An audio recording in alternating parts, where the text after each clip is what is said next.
England and New Zealand just finished a match that is historic. It's the fourth time this has ever happened in the vast history of Test cricket. It's wild and fun, and there's a lot of thought processes for baseball fans I think are really interesting. Like, oh, wait, that's something that they do? Because we play with innings and home and away and top of the inning and bottom, and we don't do that stuff. So I'm just going to use baseball terms for the whole video. If you're a cricket fan, I apologize, but it's easier for people that have no idea what this is if I just use baseball terms. Also, if you're a cricket fan, there's so much nuance and context and really fun stuff like beneath the layers that I'm just going to leave out to make it a little easier to understand. So this video is brought to you by DraftKings. I appreciate you, DraftKings. Thank you for sponsoring. The general, most boiled down, basic gameplay or concept of Test cricket is, from a baseball perspective, 2-inning games. 2 innings. But in the inning, the entire batting order bats, all 10 batters, and they hit until they get out. And doubles are worth 4 runs, and home runs are worth 6 runs, but you can still get singles and doubles and triples and 4 runs and even 5 runs by hitting it and then running the bases. So think of that, okay? The entire lineup hits. They hit until they get out. Doubles are worth 4. Home runs are worth 6. And you just get as many runs as you can. Runs are common. Outs are rare. In baseball, outs are common. Runs are rare. 2 innings. So the fielding team has to get all 10 batters out before they switch sides. They split this up over the course of 5 days if it goes that long. So that's why people are like, 1 game lasts 5 days?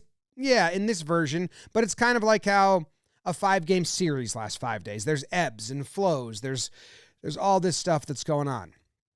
England is playing unbelievable cricket right now. They're attacking the ball. They're trying to score runs on every single ball because unlike baseball, foul balls are nothing. And there's not really strikes. So you could foul it off, or you could just let a ball go and stay at bat forever. They have to get you out by hitting the wicket, which is the 3 stumps. You get caught out, or you try to run, and they throw you out like running bases. So what's going on in this match is England, they hit first because they're the away team. So it's in New Zealand. They're the away team. So in the top of the first inning, England scores 435 runs. It's a lot of runs. That's where baseball fans are like, what? My brain, what? And the best part is they didn't get all their outs. They had 2 more outs to go, but the game has to end at the end of 5 days. Otherwise, it's a draw. So sometimes the strategy is like, let's just not score runs, but also not get out and drag this on. And if New Zealand has no way of coming back to win, maybe they just try to drag it out and play for the draw. Americans fans just blew their brains out. Play for the tie. What is this, soccer? Anyway, so they have 435 runs and only 8 outs, and they say, we declare, we don't give a shit. That's enough for us. We're tired, and we don't think you're going to beat that. So you're good. You don't have to get the next 2 outs. We'll just go have some tea, come back out, and we'll pitch to you and get you out. So they do that. It's kind of like, just bullying them from up top, keeping them momentum. Because at the end of the batting order are the pitchers, and they aren't good hitters. Now, granted, it's better than baseball where some pitchers really can't hit. They can hold their own, but maybe those outs come really easily, and then there's some momentum shift for New Zealand because they ended it by getting their outs. Well, no, we declare we're done. We got 4. You're out. Joe Root just hit 150 runs, and we call it. So New Zealand comes up, and they score 1 run. So now they're only down by 434. And then they get out. Their opening batsman gets out. They go 1 run, 1 out. And then a little bit later, they're at 7 runs, and then they get their second out. It's an awful start. It's just brutal. They end up the bottom of the first. New Zealand scores 209 runs, which gives England a 226-run lead after the first inning. This is where the thought exercise for baseball fans gets really fun. They have something called a follow-on. Basically, England is like, we're up by 200. And we don't want to have to go hit again, score another 400 runs, waste everyone's time, and then get you out. Let's just switch it. We get home field now. You guys follow on. You just hit, follow yourselves. Hit again. See if you can beat us. Because if you can't even score 226 runs, then there's no point in us hitting again. Kind of a wild concept when I first found out about this. I'm like, what? When the Yankees had Mariano Rivera, I always was like, Yankees should just forfeit the top of the ninth. Who cares? Just go to the bottom of the ninth, bring Mo in, and end the game. Kind of like that.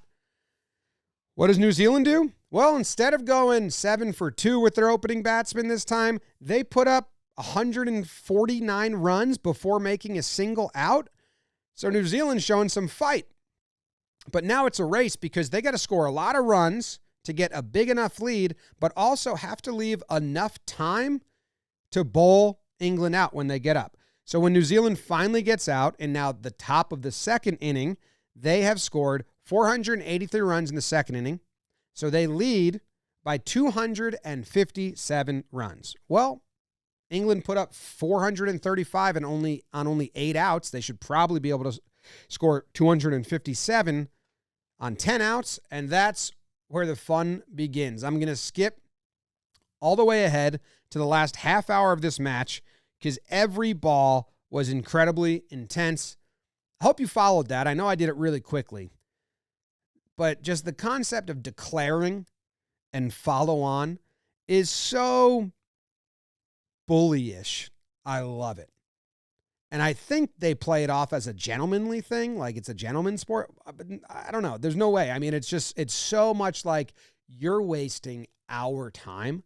So we'll just not even try and give you the next 2 outs. We'll spot you the 2 outs, and you're wasting our time. We don't even think we need to hit again. And if we do, just let us know how many we need to beat you. Because we don't want to go put up 800 runs and then you guys only scored 200 again. It's so fucked up. So only 3 teams in the history of Test cricket have ever been told to follow on and then come back and won the match.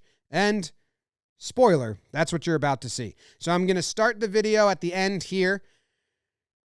This is how you read the scoreboard. Up top, you have 248 runs. Disregard that number because you have to do the math anyway. That's what England is scoring in the second inning. They already put up the 435 earlier. The 8 at the end, that's how many outs. So they have 2 left. They need 10 runs to win, 9 to tie. And the 2 batters that are up are Folks. He's got 32 runs off of 49 balls, and Leach, who has not scored a run and faced 19 balls. Now, Leach is a pitcher, so he doesn't bring the bat. He doesn't have a lot of offense. Folks is a hitter. So their strategy is to keep Folks at bat and let him, get some doubles or home runs, and that's all. So they could run for 1 right there, but they don't want to change who's hitting because then if Leach gets out, which he's more likely to, then they only have 1 left and something fluky could happen. So they got all these chances right here to just be peppering singles and keep the line moving, and they don't take them, which I'm sure they're going to regret. But that's the strategy. You see how New Zealand is playing the outfield way out. Well, they finally changed. On that last hit, they did run for a single, so now it's 9 to win. And now look at New Zealand. Instead of playing the outfield and covering the doubles and the home runs, the 4s and the 6s, if it hits the boundary or goes over the boundary, I'm using baseball terms, they bring the infield in because they want to get this guy's wicket. They want to get him out because then they're 1 away from winning the thing. So instead of the outfield being out, they shift everyone in and they really get in there. They try to smother him, and the bowler tries to just go hard. They think they might have one here. He goes, no. Let's review it. Why not? At this point, and did it hit his bat? No. It hit Leach in the chest, so he's not out. Now, Folks is on strike again, and again, he's hitting the ball to the outfield, but they're just not taking those as singles right there. They could run there, and they could get it, but they don't want to risk putting the bowler, the pitcher, up. So finally, they take one here, and when they do, they say, let's go for 2, let's go for 2, let's go for 2. Perfect throw. I mean, it hits the wickets dead on. Look at that. From out there, but he was safe. So they go for 2, again, to keep Folks the batsman on strike, and then he hits that one in the air. Wagner, this guy who's going to be a hero later, he catches it, and oh no, now they have that 9th out, and it's the batsman, so he's pretty pissed because now he's left his 2 pitchers in bad shape. And Southie's smiling, but I think he's a little bit like, well, are we really going to do this though? But now they got two bowlers, pitchers up. Anderson and Leach both have scored 0 runs. One of them's got to score runs, and now you see that New Zealand kind of has, the 3 infielders in and then some out because they really need to preserve this. 7 runs, and they lose. And they're just trying to bust them up, and now they switch. And these guys are just trying to survive and mistakenly get some runs. Oh, there's a big swing. Is it going to be caught? It drops. And the keeper, who's like the catcher, he kind of gives up on this one. And Wagner, the bowler's like, I don't know, man. I think he maybe could have got it. But he thinks that he maybe has help, so he pulls off it. It falls in no man's land.